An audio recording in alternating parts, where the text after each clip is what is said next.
আসসালামু আলাইকুম। আজকের এই ভিডিওতে দুইটা বিষয় নিয়ে আমি কথা বলবো। এইচএসসির ফল এবং শিক্ষা মন্ত্রণালয়ের সংযোগ কর্মকর্তা মোহাম্মদ আব্দুল খায়ের এইচএসসির ফল নিয়ে যে কথাটা বলেছেন, সেই কথাটা আপনাদের মাঝে আমি শেয়ার করব।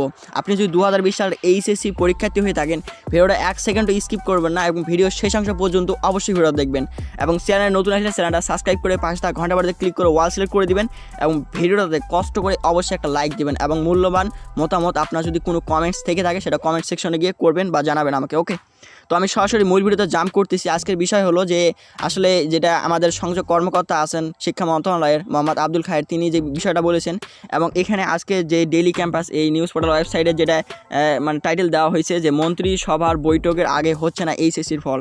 তো এই মন্ত্রিসভার বৈঠকের সভাটার কথা কে বলেন এবং এই বিষয়গুলো কি হচ্ছে, তো আমি একবার রিভিউ করে নেই আমাদের এইচএসসি এই রেজাল্ট এর বিষয়টা।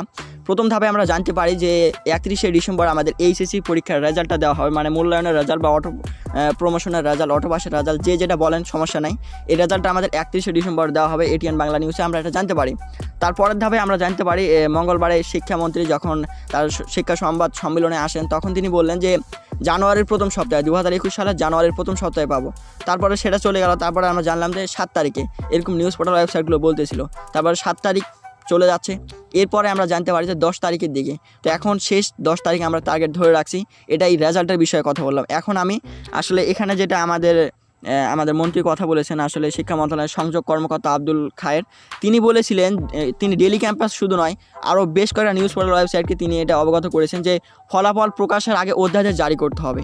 মন্ত্রিসভার বৈঠকের পর অধ্যাদেশ জারি করা হবে, তারপর ফল প্রকাশ করা হবে। এ সময় এক প্রশ্নের জবাবে তিনি বলেন, পরবর্তী মন্ত্রিসভার বৈঠক আগে এইচএসসির ফল প্রকাশ করা হচ্ছে না। মানে আগে একটা মন্ত্রিসভা বৈঠক হবে, তারপরে মূলত অধ্যাদেশ জারি হবে, তারপরে আমাদের রেজাল্টটা দেওয়া হবে। তো এর আগে আমার গত ভিডিওর কমেন্ট সেকশনে অনেকেই কমেন্ট করেছেন রেজাল্ট লাগবে না ভাই, অনেকেই গালি দিয়েছেন। তো ভাই গালি আসার মতোই আমার কি বলবো, আমার নিজের এই নিউজগুলো দেখে এত বিরক্ত লাগতেছে বা ভালো লাগে না। কি হলো, সকালে এক নিউজ, বিকালে আরেক নিউজ। তো যাই হোক, এই বিষয়টা আপনাদের অবগত করলাম যে মন্ত্রিসভার আগে বৈঠক হবে, তারপর এইচএসসির রেজাল্ট দেওয়া হবে। এর ফাঁকে আরেকটা কথা বলি যে আমাদের রেজাল্টটা কবে দেওয়া হবে। আমাকে ব্যক্তিগতভাবে কয়েকজন প্রশ্ন করেছেন আমার পেজে, আমার ইনবক্সে। তাদের বিষয়ে আমি এই কথাগুলো বলি এবং আমার চ্যানেল যারা ফলো করেন, আমার এই ভিডিওগুলো দেখেন, তাদেরকে বলি শুধু 10 তারিখ না, আরও বেশ কিছুদিন পিছাতে পারে যদি অধ্যাদেশ জারি না হয়। আসলে রাষ্ট্রপতি তার নিজের একক ক্ষমতা বলে এই অধ্যাদেশটা জারি করে থাকেন এবং তিনি সময় না পেলে এই বিষয়গুলো খতিয়ে না দেখলে অধ্যাদেশ জারি করবেন না।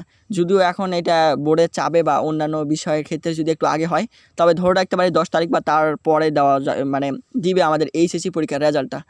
তো আসলে এই ছোট্ট বিষয়টা আপনাদের অবগত করার চেষ্টা ছিল। নেক্সট ভিডিও আসতেছে যে আমাদের যেটা রেজিস্ট্রেশনের ফর্ম ফিল আপে যে টাকাটা আমরা দিয়েছিলাম প্রতিষ্ঠানে, এই টাকাটা ফেরত পাবো কি না, আর এই বিষয়ে আসলে কি বলতেছে শিক্ষা বোর্ড সহ যারা শিক্ষা বোর্ডের সাথে ওতপ্রোতভাবে জড়িত আছে তারা।